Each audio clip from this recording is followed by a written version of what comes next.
देख रहे हैं नेशन व्यू पीनाज त्यागी के साथ।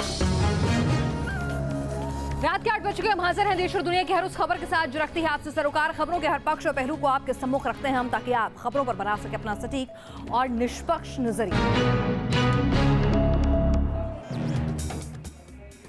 और सबसे पहले बात करते हैं सरहद पार से हिंदुस्तान की लाइफलाइन के खिलाफ साजिश के तार धीरे धीरे बेपर्दा होते जा रहे हैं। नेपाल पुलिस ने आईएसआई के एजेंट शमशुद होदा को गिरफ्तार किया है। इस गिरफ्तारी के बाद अब 20 नवंबर को कानपुर में हुए रेल हादसे की सच्चाई सामने आने की उम्मीद जताई जा रही है। शिकंजे में ट्रैक वाला टेररिस्ट, लाइफलाइन के लुटेरों की खुलेगी पोल। होदा करेगा आईएसआई को बेनकाब। नेपाल पुलिस के शिकंजे में खड़े ये लोग आईएसआई के वो मोहरे बताए जा रहे हैं जिनके निशाने पर हिंदुस्तान की लाइफलाइन थी। ट्रैक को उड़ाकर ये रेलवे को निशाना बनाने की साजिश रच रहे थे और सूत्रों की माने तो इनकी साजिश से 20 नवंबर को कानपुर के पोखराया में 150 लोगों की जान गई। और इस साजिश का सूत्रधार है शमशुल होदा, जो अब नेपाल पुलिस की गिरफ्त में है। इन्होंने घोड़ासैन में बम रखा है और आदापुर नकरदे स्थित रेलवे स्टेशन में इन लोगों ने बम रखा है। ये दो जगह का अपराध इन्होंने स्वीकार किया है और हम इन्वेस्टिगेशन कर रहे हैं। सूत्रों की माने तो शमशुल होदा के जरिए आईएसआई ट्रैक को टारगेट कर रही थी ताकि ज्यादा से ज्यादा लोगों की जान ली जा सके। बताया जा रहा है कि इसके लिए आईएसआई ने दुबई में बैठे शमशुल होदा को मोहरा बनाया। होदा ने नेपाल के कारोबारी ब्रजकिशोर गिरी को हैंडलर बनाया।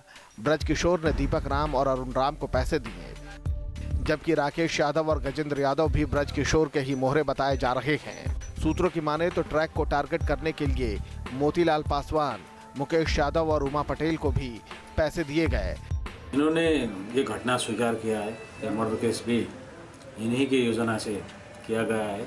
कानपुर ब्लास्ट रेल इंडिया में ब्लास्ट करने के लिए इन्होंने पैसा खर्च किया था, नेपाल और इंडिया का आपराधिक गिरोह का। इसी के दौरान ये केस हुआ। इस बड़ी साजिश पर से पर्दा उठा अरुण राम और दीपक राम के गायब होने से। पुलिस ने जब इन दोनों की तलाश तेज की तो इसके तार इस बड़ी साजिश से जा मिले। बताया जा रहा है कि ब्रजकिशोर गिरी ने दीपक और अरुण राम को घोड़ा सहन में ट्रैक उड़ाने का जिम्मा सौंपा। उन्होंने बम भी लगाया, लेकिन हादसा टल गया और फिर उनकी हत्या कर दी गई। और इस हत्याकांड का सिरा ढूंढते ढूंढते बिहार पुलिस इस बड़ी साजिश तक जा पहुंची।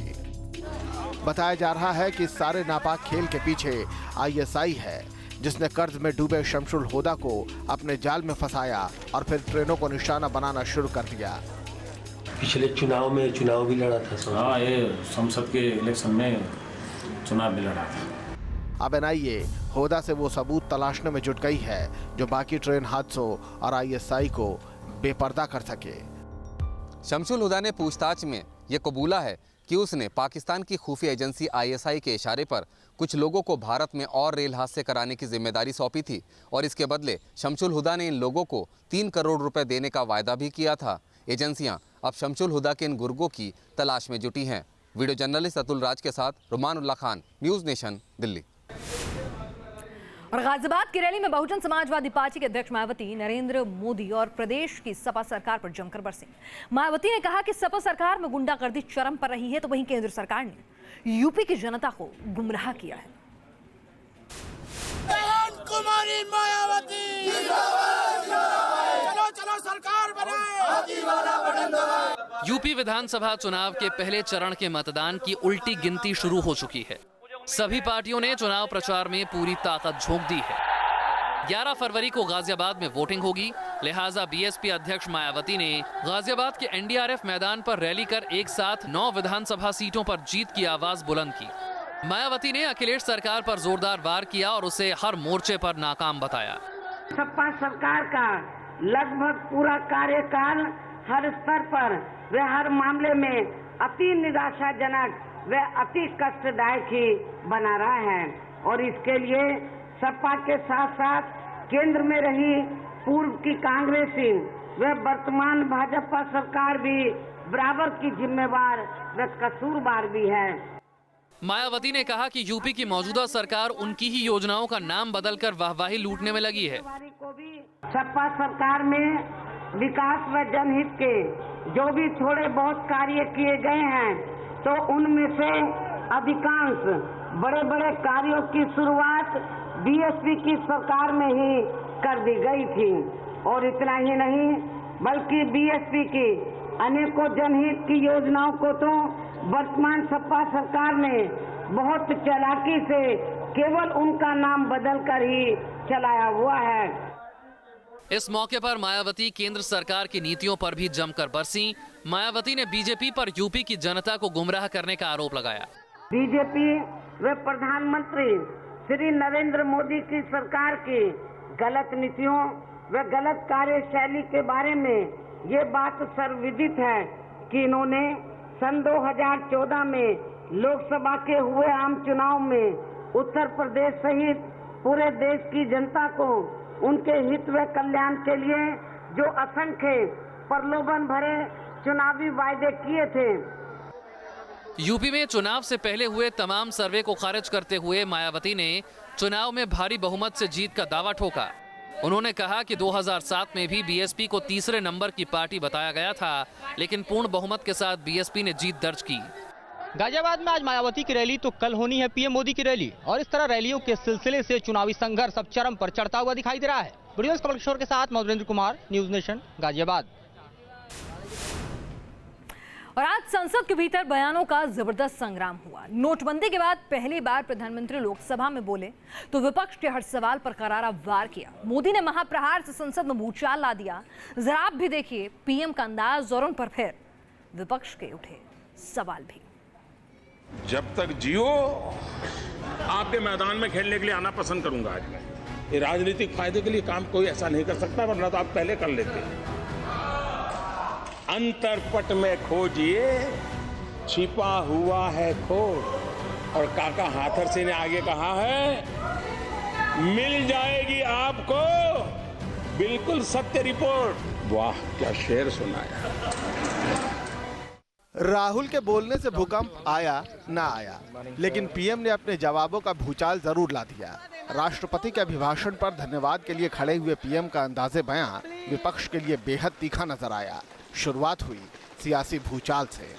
मैं हाउस के अंदर डिमोनेटाइजेशन पे बात करना चाहता हूं, चर्चा करना चाहता हूं। जो जनता के दिल में बात है वो कहना चाहता हूं, जो गरीब लोगों के दिल में बात है वो कहना चाहता हूं। और ये जो पूरा का पूरा नरेंद्र मोदी जी ने अकेले हिंदुस्तान का सबसे बड़ा स्कैम किया है उसके बारे में बताना चाहता हूं, और इसके पीछे क्या है ये भी बताना चाहता हूं। और मुझे रोका जा रहा है। So basically you are saying you are going to prove in the parliament 100% if they allow me to speak in parliament, you will see what an earthquake is going to come. आखिर भूकंप आ ही गया।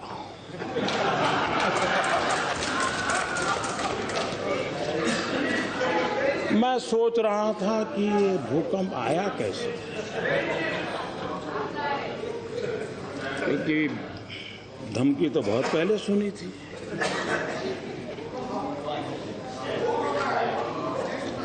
कोई तो कारण होगा कि धरती माँ इतनी रूठ गई होगी। लोकतंत्र की यही खूबी है, सबको अपनी अपनी कहने का मौका मिल ही जाता है। कल तक कांग्रेस इसी लोकतंत्र के नाम पर पीएम को कटघरे में खड़ा कर रही थी। आज इसी लोकतंत्र के नाम पर पीएम ने उन्हें कटघरे में ला खड़ा किया, वो भी अपने ही अंदाज में।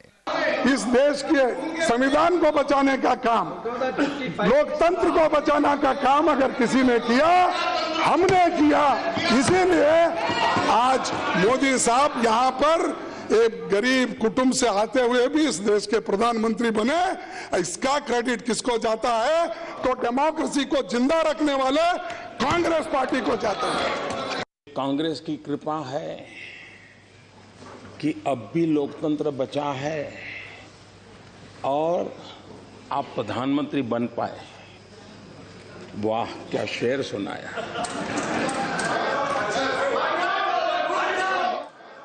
भूचाल अभी थमा नहीं था। नोटबंदी पर वार पलटवार बाकी था। कांग्रेस इसे पीएम मोदी का मनमाना फैसला बताती आई है, तो पीएम ने भी इस पर आज पलटवार कर ही दिया। आप जितने नोट आप निकाल रहे हैं उसको तैयारी करके उतने नोट की तैयारी करके कर सकते थे। आपको वो करना छोड़ दिया। और एटीएमआर में जो एटीआर में पैसे रखने के लिए जो बॉक्स तैयार करना था वो भी आपने नहीं किया। और बगैर तैयारी से आप जो काम किया, इसके वजह से इस देश की आर्थिक व्यवस्था भी बिगड़ गई और जीडीपी का ग्रोथ भी 1% से घट रहा है। ये मैं नहीं कह रहा हूं, सारे इकोनॉमिस्ट कह रहे हैं। डीमोनेटाइजेशन के लिए यह समय इतना पर्याप्त था कि देश की अर्थव्यवस्था तंदुरुस्त थी। अगर दुर्बल होती हम ये कतई सफलतापूर्वक नहीं कर पाते। ये तब सफल होता है ताकि अर्थव्यवस्था मजबूत थी। और इसी समय दूसरा, इसका समय ऐसा मत सोचिए कि हड़बड़ी में होता है। इसके लिए मोदी का अध्ययन करना पड़ेगा आपको। संग्राम उस मनरेगा पर भी कम नहीं था जो पीएम के लिए अब तक कांग्रेस की गलतियों का स्मारक था। और आज उसी मनरेगा में सरकार 48,000 करोड़ रुपए डाल रही है। शायद वक्त बदल गया है और अहमियत भी, पर बयानों के इस घमासान का असल कुरुक्षेत्र तो चुनावी मैदान है। और बात निकली है तो चुनावी मैदान में संग्राम ना हो, ये हो नहीं सकता। इसलिए उत्तर प्रदेश के दंगल से पहले बातों का दंगल होगा और जरूर होगा। बस इंतजार कीजिए। राहुल गांधी पर तंजकस प्रधानमंत्री नरेंद्र मोदी ने सरकार के नोटबंदी और सर्जिकल स्ट्राइक जैसे फैसलों को सही ठहरा अपने इरादे जता दिए हैं।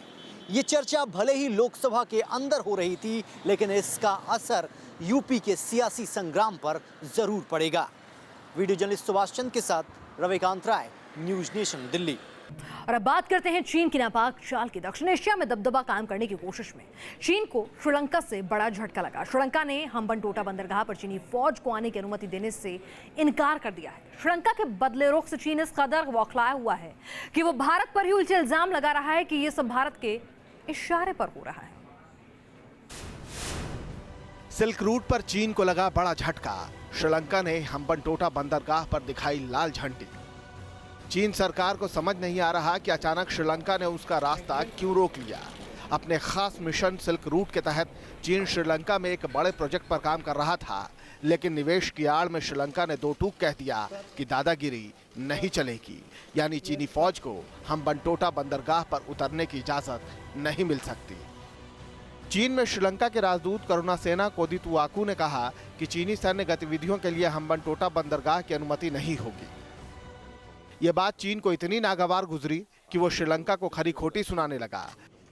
पर्दे के पीछे से शातिर चाल चलने में माहिर चीन को लगता है कि श्रीलंका के बदले रुख में भारत का हाथ है, क्योंकि सामरिक नजरिए से हम्बनटोटा बंदरगाह अहम है और चीन नहीं चाहेगा कि यह हिस्सा उसके हाथ से निकले। चीन ने 2016 में श्रीलंका के साथ एक अहम समझौता किया था, जिसके तहत रणनीतिक रूप से अहम हम्बनटोटा बंदरगाह को और विकसित किए जाने का प्लान था। उसके आसपास एक विशाल औद्योगिक क्षेत्र तैयार किया जाएगा। यह समझौता एशिया में सिल्क रूट तैयार करने की चीन की योजना का अहम हिस्सा है, लेकिन इस प्रोजेक्ट को लेकर श्रीलंका में ही विरोध हो रहा था। देर से ही सही, श्रीलंका को चीन की दादागिरी बर्दाश्त नहीं, क्योंकि उसे इल्म है कि कंक्रीट का जाल बिछाकर ड्रैगन बड़ी प्लानिंग कर रहा है, जो मुसीबत का सबब है। Team news nation. और अब बात करते हैं उस खतरे की जिसके मुहाने पर हम और आप खड़े हैं। हिंदुस्तान के उत्तरी हिस्से में जब जब भूकंप आता है तो उसका एहसास दिल्ली को जरूर होता है और दिल्ली को डरा जाता है। यूं तो देश के 38 बड़े शहरों की 60% आबादी के सर पर भूकंप के खतरे की तलवार हमेशा लटकती रहती है, लेकिन दिल्ली एनसीआर इनमें सबसे ऊपर शहरों में है। सिस्मिक जोन 4 और 5 के अंदर पड़ने वाले दिल्ली एनसीआर के इलाकों में करीब 80 लाख लोगों की जिंदगी पर भूकंप का खतरा हमेशा मंडराता रहता है। और यहाँ पर हुआ बेतरतीब वोट बैंक के लालच में हुआ जो निर्माण है वो इस खतरे को कई गुना बढ़ा भी देता है। काठमांडू में कुदरत के कहर की ये विनाश लीला अब भी लोगों के मन में दहशत भर देती है। दुनिया भर में वक्त बेवक्त आने वाले भूकंप की इन तस्वीरों को देखकर हिंदुस्तान की राजधानी दिल्ली वालों की रूह कांप जाती है। दिल्ली एनसीआर के लोगों के ऊपर भूकंप का कितना बड़ा खतरा है, इसका अंदाजा बस ऐसे लगाया जा सकता है कि रुद्रप्रयाग में जिस तीव्रता का भूकंप आया है, उतने में आधी दिल्ली तबाह हो सकती है। इस संभावना से बिल्कुल इनकार नहीं किया सकता कि यहाँ पे बड़ा भूकंप नहीं आ सकता है। यहाँ बड़ा भूकंप आने की संभावना है, क्योंकि वो प्रक्रिया जारी है जो भूकंप जिससे आते हैं, वो प्रक्रिया जिससे कि एनर्जी एक्यूमुलेट होती है वो जारी है। दिल्ली एनसीआर पर भूकंप का खतरा इसीलिए भी ज्यादा है क्योंकि दिल्ली सिस्मिक जोन 4 में आती है। इसके अलावा दिल्ली एनसीआर जमीन के नीचे भूकंप के लिहाज से सक्रिय 3 इलाकों की सरहद पर बसा है। ये फॉल्ट लाइन है Sohna fault line, Mathura fault line, Delhi Moradabad fault line. इनमें से किसी एक में भी हरकत का असर दिल्ली शहर पर पड़ता है। दिल्ली जिस इलाके में आती है उसकी जमीन हर महीने में 6 से 8 बार हिलती है। हालांकि इन भूकंपों की तीव्रता बेहद कम होती है। जानकारों के मुताबिक दिल्ली भूकंप के 30 से 40 एपिसेंटर की जद में आता है।